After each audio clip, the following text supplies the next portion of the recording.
আজি आमे गोटे बहुत आकर्षणीय विषय उपरे एक गभीर आलोचना करबाकू जाउछु। आम पाखरे जणे लाइव ट्रेडरंकर किछि व्यक्तिगत नोट्स अछि। हाँ आउ एथिरे से निफ्टी 50 ऑप्शंस रे गोटे ट्रेड करिवार अनुभूति को पूरा कौन कहिबा स्टेप बाय स्टेप लिखिछंती। एकदम आउ एटा केवल टंका कमेबा बा हरेबा विषय रे नुहे बरं एहा पछरे जो मानसिकता अछि अनुशासन आउ प्रक्रिया सेटा विषय रे चलंतु एहा भितर को जाई बुझिबा। हाँ किंतु आरंभरू गोटे कथा स्पष्ट करिदेबा भलो एई जो नोट्स एटा कोनोसी आर्थिक परामर्श नुहे। बिल्कुल नुहे। आमर लक्ष्य हेउची ट्रेडिंग पछरे थिबा मनोविज्ञान को बुझिबा माने जणे ट्रेडर केमिति लाभ बा क्षति अपेक्षा निज नियम को अधिक गुरुत्व देउछंती। ठीक तेबे चलंतु आरंभरू ही आरंभ करिबा। ट्रेड नेबर पूर्वरु तांको नोट्स रे गोटे बहुत शक्तिशाली वाक्य अछि। से लिखिछंती आजि मु मोर खेल नुहे मोर प्रोसेस रो खेल। एटा सुनिबाकू टिके दार्शनिक लागुची किंतु एहार प्रकृत अर्थ कोन? एइटा गोटे मानसिक स्तरर प्रस्तुति माने ट्रेडर जनक निजको फलाफलरू पूरा अलगा करि देउछंती। अच्छा से आगरू ही स्थिर करि सारिछंती जे लाभ हेउ कि क्षति सेथिरे किछि जाय आसे नाही। तांको सफलतार मापदंड हेबो से निज नियम पालन कले कि नाही। हाँ आउ यार सबुठु बड़ प्रमाण हेउची तांकर परवर्ती नियम। से लिखिछंती जे से प्रत्येक ट्रेड पाई निज मोट पुंजीर मात्र 0.5% रु 1% रिस्क नेबे। एटा तो बहुत कम लागुची।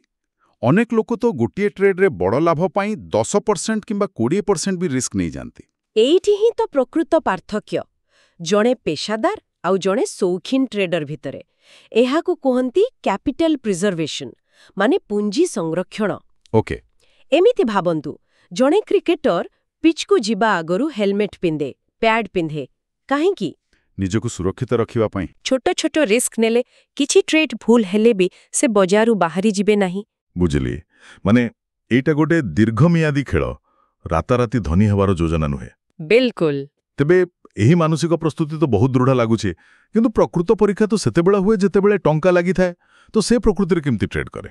हाँ एबे आसीबा से ही केस स्टडी ऊपर को नोट्स अनुजाई से निफ्टी 50 रो 25,850 पीई को 108 टंकारे किणिथिले। गोटे मिनिट जो माने ए विषय रे नुआ सेमानंको पॉइंट के स्पष्ट कर दबा। पीई बा पुट ऑप्शन किनिबार अर्थ हेउची ट्रेडर जनक भाबुथिले जे बजार तळकू खसिबो। ठीक एकदम ठीक। एहा एक प्रकार बाजी जे बजार रो मूल्य कमिबो। जदि बजार तळकू जाए तेबे एही पुट ऑप्शन रो मूल्य बढ़िबो आउ ट्रेडर को लाभ होबो। हाँ से मोट 75 क्वांटिटी किणिथिले किंतु एठी किणिबा मूल्य ठारू अधिक गुरुत्वपूर्ण हेउची तांकर सुरक्षा योजना। आपण स्टॉप लॉस कथा कहउचंती। से तांकर स्टॉप लॉस 94.40 टंका रे पूर्वरु धार्य करिथिले। तबे एही स्टॉप लॉस एक प्रकार सेफ्टी नेट भली नुहे कि? बिल्कुल जोंठी ट्रेडर आगरू स्थिर करि दियंती जे एहा ठारू अधिक क्षति से सहिबे नाही। हाँ आउ जदि मार्केट सेही स्तर को आसी जाए तेबे सिस्टम निजे ही ट्रेड बंद करिदेबो। एहा एक इमोशनल सर्किट ब्रेकर। ओहो एटा भलो शब्द। कारण जेतेबेले टंका क्षति होउथाए मनीष भय किंबा आशारे भूल निष्पत्ति नै पारे किंतु स्टॉप लॉस आगुरु सेट करि दिले सेही चाप्र मुहूर्तरे आउ किछि भाबिबाकू पड़े नाही। तांको हिसाब अनुजाई 108 टंकारे किणी 94.40 टंकारे स्टॉप लॉस रखिबा अर्थ तांकर मोट रिस्क थिला प्राय 1050 टंका आउ तांकर टार्गेट थिला प्राय 2100 टंका माने एक 1.2 रिस्क रिवॉर्ड रेशियो। एही 1.2 रेशियो रो प्रकृत महत्व कोन? एहार माने कोन? एहा जे जणे ट्रेडर अधा समय भूल हेले मध्य लाभरे रहि परिबो? एहा एक चमत्कार प्रश्न। आउ हाँ एहार अर्थ प्रायतः सेया। जदि आपण प्रतिथर 1 टंका रिस्क नै 2 टंका लाभर लक्ष्य रखुछंती तेबे आपणଙ୍କୁ केवल 34% समय रे ठीक होबाकू पड़िबो। मात्र 34%? हाँ दीर्घ समय रे लाभरे रहिबा पाई माने आपण 10टी ट्रेड रु 6टी रे हारिले मध्य जदि 4टी रे जितंती तेबे भी आपण मोटामोटी लाभरे रहिबे। वाह एहा दर्शाउची जे सबुबेले ठीक होबा जरूरी नुहे। एकदम बरं जेतेबेले आपण ठीक हुअंती सेतेबेले जेपरी आपणकर लाभ आपणक क्षति ठारू बड़ हुए। एइटा तो गोटे पूरा गाणितिक योजना तो प्रस्तुत होई गला କିନ୍ତୁ ଯୋଜନା ତିଆରି କରିବା ସହଜ, ତାକୁ ପାଳନ କରିବା ତ କଷ୍ଟ। ହଁ, ଆଉ ସେହି ପରୀକ୍ଷା ଖୁବ୍ ଶୀଘ୍ର ଆସିଲା। ଠିକ୍। ନୋଟ୍ସ ଅନୁଯାୟୀ ଟ୍ରେଡ୍ ନେବାର କିଛି ସମୟ ପରେ ତାହା ଲସ୍ରେ ଚାଲିଥିଲା। ଏଇଟା ହିଁ ସେହି ମୁହୂର୍ତ୍ତ ଯେଉଁଠି ଅଧିକାଂଶ ଟ୍ରେଡର ଭାଙ୍ଗି ପଡ଼ନ୍ତି। ଯେତେବେଳେ ସ୍କ୍ରିନ୍ ଲାଲ ଦେଖାଏ, ହୃଦୟ ସ୍ପନ୍ଦନ ବଢ଼ିଯାଏ, ମନରେ ପ୍ରଶ୍ନ ଆସେ, ମୁଁ କ'ଣ ଭୁଲ ନିଷ୍ପତ୍ତି ନେଲି? ହଁ, ମୁଁ କ'ଣ ଏବେ ବାହାରିଯିବି? କିନ୍ତୁ ଏହି ଟ୍ରେଡର ଜଣକ ସେତେବେଳେ ନିଜ ନୋଟ୍ସରେ ଲେଖିଥାନ୍ତି, ଇମୋସନ୍ ନୁହେଁ, ରୁଲ୍ସ କଣ୍ଟ୍ରୋଲ କରିବ। ଏଇଟା କହିବା ସହଜ, କିନ୍ତୁ ସେହି ଚାପର ମୁହୂର୍ତ୍ତରେ ଜଣେ କିପରି ପ୍ରକୃତରେ ନିଜ ଭାବନାକୁ ନିୟନ୍ତ୍ରଣ କରିପାରିବ? ଏହା କ'ଣ କେବଳ ଇଚ୍ଛାଶକ୍ତିର କଥା? ନା, ଏହା କେବଳ ଇଚ୍ଛାଶକ୍ତି ନୁହେଁ। ଏହା ହେଉଛି ରିଫ୍ରେମିଂ, ମାନେ ଦୃଷ୍ଟିକୋଣ ବଦଳାଇବାର କୌଶଳ। ସେ ଫଳାଫଳ ଉପରୁ ନିଜର ଧ୍ୟାନ ହଟାଇ ପ୍ରକ୍ରିୟା ଉପରେ କେନ୍ଦ୍ରୀଭୂତ କଲେ। ତାଙ୍କ ପାଇଁ ସେହି ମୁହୂର୍ତ୍ତର ଲକ୍ଷ୍ୟ ଟଙ୍କା ଜିତିବା ନଥିଲା। ନା, ତାଙ୍କ ଲକ୍ଷ୍ୟ ଥିଲା ନିଜ ନିୟମକୁ ନ ଭାଙ୍ଗିବା। ଏହାଦ୍ୱାରା ସେ ଲସ୍ ଆଭର୍ସନ୍ ଭଳି ମାନସିକ ପକ୍ଷପାତର ନିଜକୁ ବଞ୍ଚାଇଲେ। ଲସ୍ ଆଭର୍ସନ୍। ହଁ, ଏହାର ଅର୍ଥ ହେଉଛି, ମାନେ 1000 ଟଙ୍କା ହରାଇବାର ଦୁଃଖ 1000 ଟଙ୍କା ପାଇବାର ଖୁସିଠାରୁ ପ୍ରାୟ 2 ଗୁଣ ଅଧିକ ଶକ୍ତିଶାଳୀ ହୋଇଥାଏ। ଓହୋ।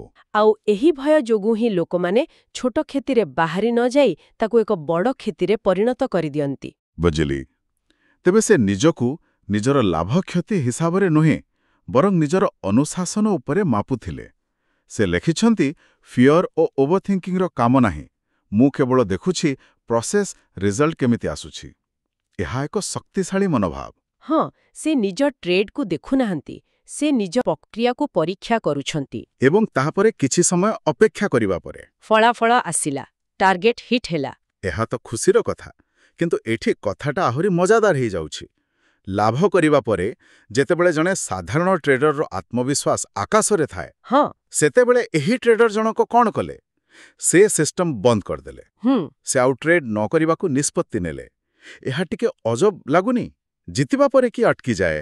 ଏହା ଅଜବ ନୁହେଁ, ଏହା ହେଉଛି ଅସାଧାରଣ ଅନୁଶାସନ। ଏଇଟା ଆଉ ଗୋଟେ ମାନସିକ ଜାଲରୁ ବଞ୍ଚିବାର ଉପାୟ, ଯାହାକୁ ରିସେନ୍ସି ବାୟାସ୍ କହନ୍ତି। ରିସେନ୍ସି ବାୟାସ୍ ମାନେ ଆମର ସଦ୍ୟତମ ଅନୁଭୂତି ଆମର ପରବର୍ତ୍ତୀ ନିଷ୍ପତ୍ତିକୁ ପ୍ରଭାବିତ କରେ। ଗୋଟିଏ ଲାଭ ପରେ ଆମକୁ ଲାଗେ ଯେ ଆମେ ଅଜେୟ। ଆଉ ପରବର୍ତ୍ତୀ ଟ୍ରେଡ୍ ମଧ୍ୟ ନିଶ୍ଚୟ ସଫଳ ହେବ। ଏକଦମ। ଆଉ ଏହି ଅତ୍ୟଧିକ ଆତ୍ମବିଶ୍ୱାସରେ ଲୋକମାନେ ଓଭର ଟ୍ରେଡିଂ କରନ୍ତି, ଆଉ ଶେଷରେ ଯାହା ଲାଭ କରିଥାନ୍ତି ତାହା ବି ହରାଇ ବସନ୍ତି। ବିଲକୁଲ। ତେଣୁ ଜିତିବା ପରେ ଅଟକି ଯାଇ ଏହି ଟ୍ରେଡର ଜଣକ ସେହି ମାନସିକ ଜାଲରୁ ନିଜକୁ ବଞ୍ଚାଇଲେ। ଏହା ସତ। ସେ ଲେଖିଛନ୍ତି, ପ୍ରକୃତ ବିଜୟ ଟଙ୍କାର ନୁହେଁ, ବରଂ ଅନୁଶାସନ, ନିୟମ ଏବଂ ମାନସିକତାର। ତାଙ୍କ ମତରେ ଟ୍ରେଡିଂ ଏକ ପ୍ରୋସେସ୍ ଗେମ୍, ରିଭେଞ୍ଜ ଗେମ୍ ନୁହେଁ। ହଁ, ଯଦି କ୍ଷତି ହୁଏ ତେବେ ପ୍ରତିଶୋଧ ନେବା ପାଇଁ ଆଉ ଗୋଟେ ଟ୍ରେଡ୍ କରିବା, କିମ୍ବା ଲାଭ ହେଲେ ଲୋଭରେ ଆଉ ଗୋଟେ ଟ୍ରେଡ୍ କରିବା। ଏସବୁ ଇମୋସନାଲ ଟ୍ରେଡିଂ। ଠିକ୍। ତାଙ୍କର ସେଲିବ୍ରେସନ୍ ମୋମେଣ୍ଟ ବା ଉତ୍ସବର ମୁହୂର୍ତ୍ତ ଟଙ୍କା ପାଇଁ ନଥିଲା, ବରଂ ନିୟମ ପାଳନ କରିଥିବା ପାଇଁ ଥିଲା। ସେ ପେଶାଦାର ଟ୍ରେଡିଂକୁ ଓଭର ଟ୍ରେଡିଂ ଆଉ ଜୁଆ ଖେଳଠାରୁ ପୁରା ଅଲଗା ବୋଲି ଦେଖାଇଛନ୍ତି।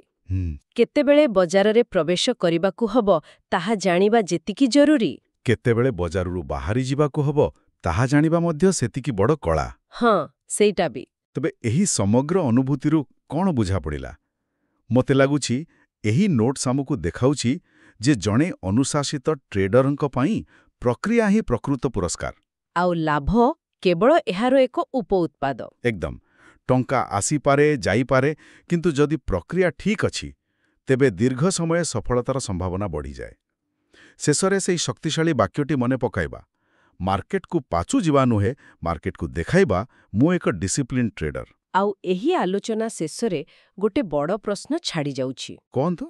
କେବଳ ଟ୍ରେଡିଂ ନୁହେଁ, ବରଂ ଜୀବନର ଯେକୌଣସି କ୍ଷେତ୍ରରେ ଯେଉଁଠି ଅନିଶ୍ଚିତତା ଆଉ ଚାପ ରହିଛି, ଯେମିତିକି ବ୍ୟବସାୟ, ଖେଳ। ହଁ, ବ୍ୟବସାୟ ହଉ, କ୍ରୀଡ଼ା ହଉ, କିମ୍ବା କୌଣସି ସୃଜନଶୀଳ କାର୍ଯ୍ୟ ହଉ, କ'ଣ ଏକ ସୁନିର୍ଦ୍ଦିଷ୍ଟ ପ୍ରକ୍ରିୟା ଉପରେ ଅଟଳ ରହିବା ଦ୍ୱାରା ଆମେ ତତ୍କାଳ ଫଳାଫଳର